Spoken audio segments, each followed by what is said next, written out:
He buying all the drinks. Go ahead, you can drink. Drinks is on me. Praise God. He had it all, so he wasn't afraid to use it.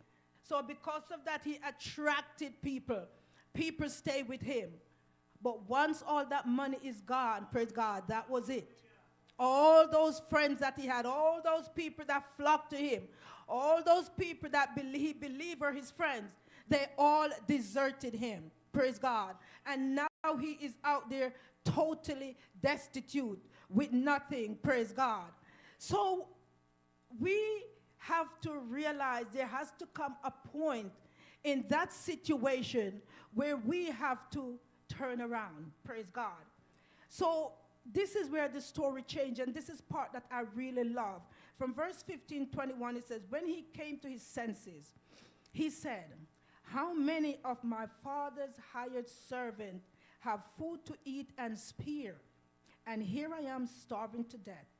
I will get up and go back to my father and say to him, Father, I have sinned against heaven and against you.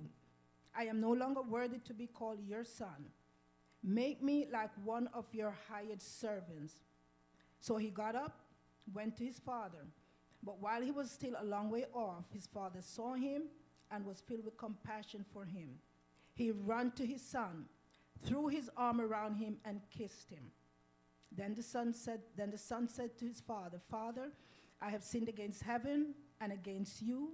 I am no longer worthy to be called your son. Praise God. So when I look at this, it shows here that this son, he realized that where he was at this point in his life was because of his rebellion. Praise God. It was because of the fact that he felt he can do things by himself. And he made that choice. He consciously made that choice to leave. So now he finally came to himself. His poor choices has finally caught up with him. And you know there was a saying that says what goes around comes around. So that's what's happening to him now. Everything has gone around and he's come back to this place. Praise God. He chose to leave the shelter, leave security, praise God, leave a good family relationship, left comfort. He left all that. That was his choice, praise God. And so now he says there are times when we stray, right? We may be sitting in here and think, well, okay, I didn't go outside like the prodigal son. I didn't do those things that he did. But yes, there are times in our Christian walk that we stray, that we have disconnected ourselves from the vine, and we are out there by ourselves, and we are wilted because there is no source in us to keep us going. Praise God. So I'm just going to go over 4 points of things that we need to examine ourselves and see if we are guilty of these, praise God, to see if we are at that place where we need to examine ourselves and make that decision and says it's time to go home, praise God. So my first point is, when we take God's grace for granted, praise God. So when we come to church and we play church, we go through the motion of worshiping, we go through the motion of praying, praising, because we know how to raise our hand, we know how to stamp our feet. So we go through that motion and we do all things. So when that happens, our eyes become unfocused and our senses dull to the miracle of the grace that God has granted us. Praise God. Grace that we did not deserve. In Titus 2:11 it says, for the grace of God had appeared to offer salvation to all people. So we receive his salvation through his grace. He saw that we were in need. He saw that we could not help ourselves. We could not save ourselves, praise God. So his grace offered us salvation. But when we take that for granted, we have disconnected ourselves and we're sitting here not connected. But we can't tell because you're doing everything that you're supposed to do. But within your heart, praise God, you know that you are not part of that source. You are not producing as you should. Praise God. When we get comfortable in our salvation, we find ourselves aimlessly wandering away from the Lord.